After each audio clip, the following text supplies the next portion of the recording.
Oussoulimor Kofi Israël, entraîneur en chef d'ICI Awazi. Je reçois aujourd'hui RS chez moi. Salut à tous.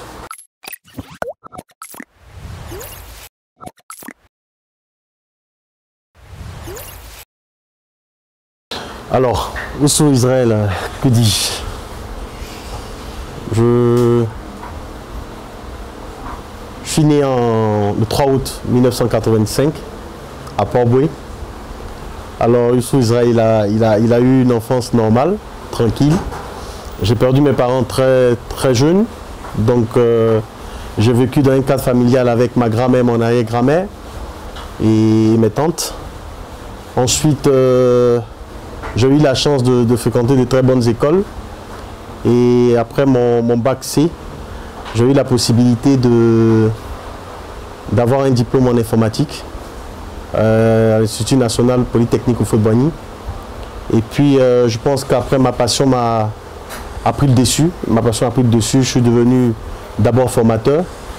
Et ensuite, ce que vous savez tous, je suis le plus jeune entraîneur. J'ai été le plus jeune entraîneur en Ligue 1, vu qu'aujourd'hui je me retrouve en Ligue 2. J'ai été le plus jeune entraîneur en Ligue 1 et je pense normalement être l'un des plus jeunes entraîneurs en ce moment en Côte d'Ivoire. Ben, je pense que ça m'a passé. Comme je l'ai dit tout à l'heure dans mon introduction, c'est la passion. J'ai cette passion depuis petit. Je fais une petite anecdote. Je devais logiquement, à une période donnée, quand il y avait les essais, les tests, au niveau de l'académie Mosifcom, il y avait eu un regroupement au niveau du terrain Inch'Allah, avec à l'époque le coach Jean-Marc Guillou. Et j'avais été retenu pour participer à la section finale à l'académie, à la SEC. Et puis ma grand-mère, qui ne voulait rien entendre, a refusé carrément que j'y aille. Donc j'ai voyagé la veille pour aller à Lomé avec elle. Donc du coup vous voyez, c'est une question de passion. C'est quelque chose qui m'a toujours plu, qui m'a toujours obsédé. Et je me dis que quand on a cette passion, c'est un peu comme, je le dis souvent, c'est un peu comme avoir une addiction. Donc pour moi, il fallait que je reste dans le milieu du foot, il fallait que je reste dedans parce que j'aimais, j'adorais. J'ai débuté, on va dire, en tant que formateur très jeune, hein, à l'âge de 18 ans déjà. J'avais déjà à l'âge de 18 ans créé une structure déjà de centre de formation à Koumassi qui s'appelait Olympique Fusion. Et avec des amis, avec d'autres amis qui ont aussi la même passion que moi. On avait déjà créé ça à l'époque. J'avais à peine 18 ans. J'avais à peine 18 ans, je réunissais déjà des petits plus petits que moi. Il y en a certains même qui ont joué ici dans le championnat, qui sont aujourd'hui des professionnels, qui étaient plus petits que moi et qu'on encadrait avec nos amis. Donc je pense que c'est surtout la passion. C'est vraiment que cette passion était vraiment grande à un moment donné. Donc je ne me suis pas posé de questions, je suis allé. Voilà. Ok, alors, mon parcours d'entraîneur. Oh là là. Comme j'ai dit, j'ai commencé à l'âge de 18 ans dans l'informel avec cette structure qu'on a mis en place, l'Olympique Fusion, avec deux amis. Progressivement, à l'époque, c'était un peu difficile, je le dis clairement, et j'espère qu'aujourd'hui, les choses vont changer. À l'époque, tout jeune, on avait voulu déjà entamer les formations d'entraîneurs, consorts, mais difficile. À chaque fois qu'on est allé, on nous disait qu'il n'y avait pas de place, il y avait ceci, il y avait toujours quelque chose. Et puis un bon matin, je suis tombé sur la personne de M. Fodé, qui a aimé, comme on le dit dans le jargon, qui a aimé mon crâne, et qui s'était engagé à m'aider pour ma formation en tant qu'entraîneur. Mais avant ça, moi-même, j'avais la possibilité, avec l'avènement de l'Internet autour, de m'auto-former. Donc, j'avais commencé déjà comme ça, tout doucement. Et puis, progressivement, j'ai réussi à intégrer les formations. J'ai fait d'abord une première formation, la licence C d'entraîneur. Ensuite, j'ai participé à un stage FIFA où j'ai été parmi les, pour ne pas dire, j'ai été l'un des meilleurs avec le coach adjoint actuellement de la SEC, Fabrice. Donc, à la suite de ça, je me suis fait remarquer. Et donc, j'ai enchaîné les formations. J'ai enchaîné les formations avec, notamment Pascal Lafeuillère qui était le DTN à l'époque et M. Chikouni Tchekbek qui était son adjoint. Donc j'ai réussi à franchir un peu toutes les étapes. Après la licence B et la licence A fédérale, en temps aussi il y avait la licence CAF. Donc j'ai réussi à faire aussi ma licence CCAF et enchaîner un certain nombre de diplômes jusqu'à obtenir la licence A fédérale. Donc c'est un peu ça en termes de diplôme de licence d'entraîneur. Mais ensuite, par rapport à mon parcours en tant qu'entraîneur de club, c'est vraiment une belle aventure, une très très belle aventure. D'abord, l'aventure démarre comme je vous l'avais dit précédemment, j'ai le centre de formation olympique Fusion. Je reçois la visite dans le cadre d'un projet organisé par Ivoire Sport Promotion. Je reçois la visite d'un instructeur FIFA du nom de France Masson, un instructeur FIFA belge, qui, au cours de ce projet-là, visitait un certain nombre de centres de formation à Abidjan. Et donc moi, j'avais été sélectionné à Koumassi pour le projet. Et donc il vient, il me voit entraîner. Et à la suite, il dit à un de ses amis qui est à Abidjan ici, paix à son âme, M. Sirima Lassina, et lui fait comprendre qu'il a, pendant sa tournée, lors du projet, il a découvert un tout jeune entraîneur, un tout jeune formateur à Koumassi, qui lui semblait être vraiment, vraiment très bien et qui pense bien que cet entraîneur a de l'avenir. Donc c'est comme ça que M. Sirima cherche à rentrer en contact avec moi, cherche à me connaître. On fait connaissance. Et puis, un bon matin, M. Sirima m'appelle, il me dit, est-ce que tu serais intéressé à prendre un club? Je dis, ça dépend, je ne sais pas. Il me dit, bon, écoute, on a un projet de Plateau FC qui appartient à la femme du président de l'AS Denguélé. Et ils aimeraient avoir un jeune coach avec une manière de voir le football différent des autres coachs, avec une certaine philosophie de jeu, tout ça. Et moi, avec ce que mon ami m'a dit sur toi, je pense que tu correspondrais à ce projet-là. C'est comme ça que tout part. Tout part tout d'un coup. Donc j'accepte de prendre le club de Plateau FC en novembre de 2014. Et pendant mon parcours, il y a le président Denguélé qui vient régulièrement assister à mes séances. Il assiste régulièrement à mes séances, il me voit travailler. Et dans le même temps, Denguélé, qui finissait la première partie du championnat 2014-2015, commence à avoir d'énormes difficultés, dernier du classement. Donc il cherche un entraîneur. Et il dit à Sirima, je pense qu'il ne faut pas aller chercher loin, il faut prendre le jeune Israël pour aider le club. Donc je discute avec le président de Denguélé, il y a quelque chose qui m'a marqué, je fais cette anecdote. Il m'a dit c'est vrai que tu n'as pas beaucoup d'expérience dans le milieu, mais moi je crois fortement en toi, je t'ai vu travailler, j'ai vu plusieurs entraîneurs travailler, je t'ai vu travailler, moi je crois fortement en toi, je pense que tu peux relever ce défi. Donc voilà comment je démarre ma première expérience en Ligue 1. Donc vous voyez que quelqu'un qui prend une équipe de DH est tout de suite parachuté en Ligue 1. À l'époque, je prenais les deux clubs en même temps. Je fonctionnais comme j'entraînais l'AS Denguélé le matin et j'entraînais le deux Plateau FC l'après-midi. Donc voilà comment j'ai débuté.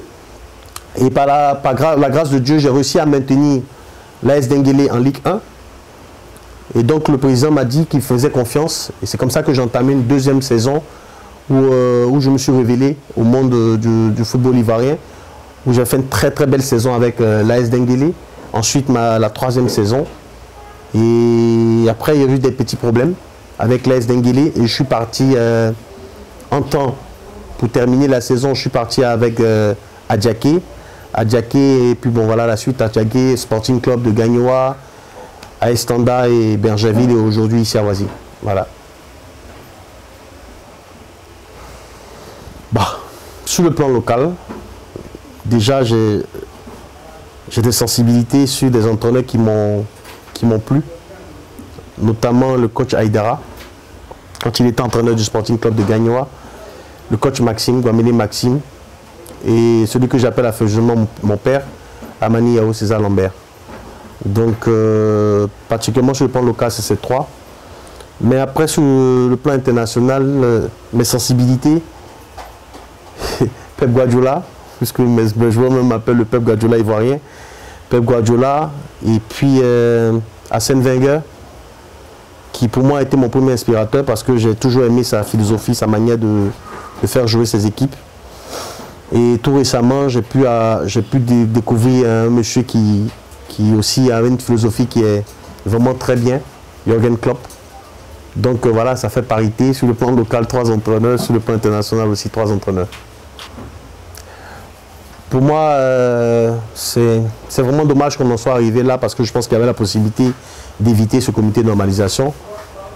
Mais après, je pense que vu les problèmes, les énormes problèmes qu'on était en train de découvrir au sein du football ivoirien et vu la mésentente entre les différents dirigeants du football ivoirien, je pense qu'il fallait s'y attendre. Donc moi, je n'ai pas été très étonné de voir l'arrivée de ce comité de normalisation, mais pour moi, ça a été vraiment dommage parce que je pense qu'on avait quand même la possibilité d'éviter ça. Ben écoutez, je signe avec Issa Ouazi pour la Ligue 1, donc c'est évident que je suis un peu peiné aujourd'hui de cette décision. Pour moi, c'est assez triste. Pas forcément pour moi particulièrement, mais pour les joueurs aussi qui avaient été recrutés et qui avaient pour cette envie de relever ce défi avec ici en Ligue 1. C'est vraiment pénible. Pour la présidente aussi elle-même qui a vraiment, je l'ai vu dans une certaine tristesse, ça m'a vraiment touché. Mais en même temps, je me dis que, bon, voilà, c'est des choses qui arrivent, c'est des décisions. J'ai envie de dire, pour le football ivoirien, on est obligé de l'accepter. Mais après, derrière, ça me paraît un peu bizarre. Je vais être honnête avec vous, j'ai l'impression, après qu'on a un peu... Quand je réfléchis, que j'analyse les choses, j'ai l'impression qu'on est un peu à la... Il y a quand même une certaine injustice. Il y a quand même une certaine injustice parce que on ne peut pas homologuer 2 championnats, Ligue 1, Ligue 2, faire descendre de la Ligue 1 vers la Ligue 2, ce qui est logique, faire monter de la Ligue 2 vers la Ligue 1, ce qui est logique, et puis en Ligue 2, personne ne descend. Je dis, mais dans ce moment-là, on ne dit pas que j'homologue la Ligue 1, la Ligue 2. On dit seulement que j'homologue la Ligue 1 et je trouve un arrangement derrière. Mais c'est dommage, c'est ce qui me paraît un peu bizarre.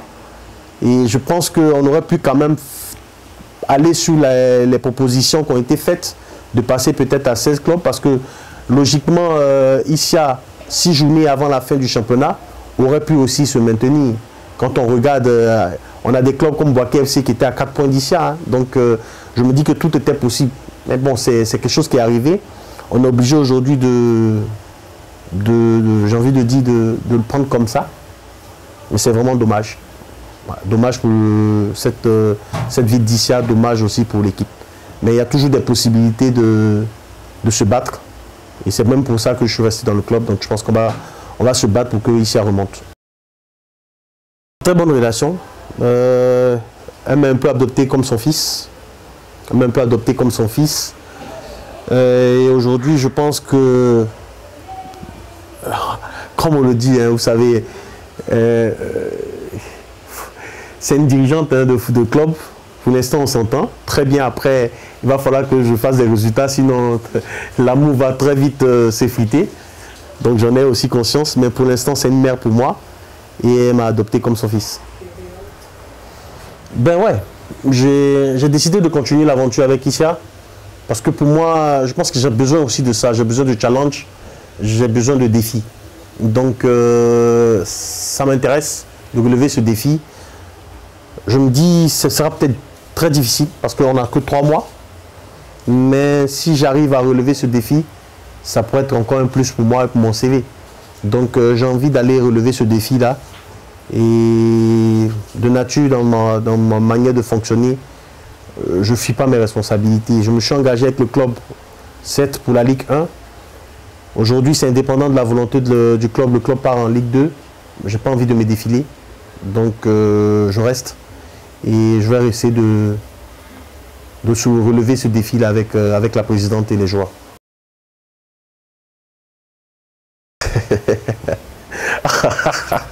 Ah, Relation Sport, ils sont un peu...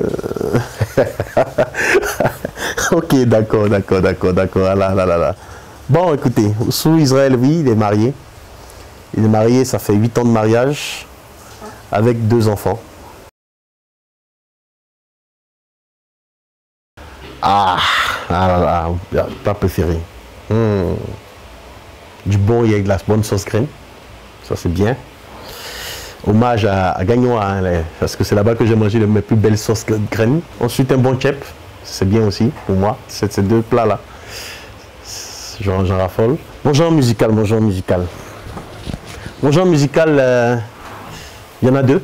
Parce que moi-même, je suis chante chrétien aussi. Je chantais dans un groupe musical catholique. Donc, des chants chrétiens. Et puis, le reggae. Ouais. Ouais, c'est quelque chose ça. Ben écoutez, je ne sais pas déjà ce que c'est que le Poutoulou, mais bon, j'entends beaucoup parler. J'ai vu un phénomène ces derniers temps, surtout pendant ce long temps de trêve là. J'ai vu plein de joueurs en parler, mais bon, je ne sais vraiment pas ce que c'est. Mais je pense quand même que il faut peut-être demander aux joueurs ce que c'est pour savoir ce que vraiment ça c'est. Mais on va en griffe, on va mener les enquêtes pour ça. Je pense qu'il y a énormément de potentiel dans le football ivoirien, beaucoup de talent. Le problème c'est qu'aujourd'hui on a des joueurs qui n'ont pas conscience de ce que le football peut véritablement leur apporter. Je pense qu'ils n'ont pas conscience, pourquoi je le dis, parce que quand je vois le manque de sérieux, le manque d'implication qu'ils mettent dans les entraînements, dans la culture même de la performance, parce qu'aujourd'hui ils n'ont pas cette culture de la performance, j'aimerais leur dire que le football aujourd'hui peut changer vos vies. Le football aujourd'hui peut apporter beaucoup de choses à vos familles. Et si Dieu vous donne ce talent-là d'être des joueurs de foot, il faudrait vraiment prendre ça véritablement au sérieux. Avoir une hygiène de vie qui va avec, avoir aussi le mental qui va avec. Et ce n'est que comme ça, en travaillant, en faisant ce qu'il faut, que vous pourrez devenir des professionnels demain. Aujourd'hui, la réalité, elle est là. Vous ne gagnerez rien avec le football en Côte d'Ivoire. Parce que pour moi, le football en Côte d'Ivoire, il n'est pas encore au niveau professionnel. Il est encore très amateur. Vous ne pouvez que gagner votre vie en devenant professionnel. Et pour y arriver, il vous faut beaucoup travailler, beaucoup être sérieux dans votre hygiène de vie.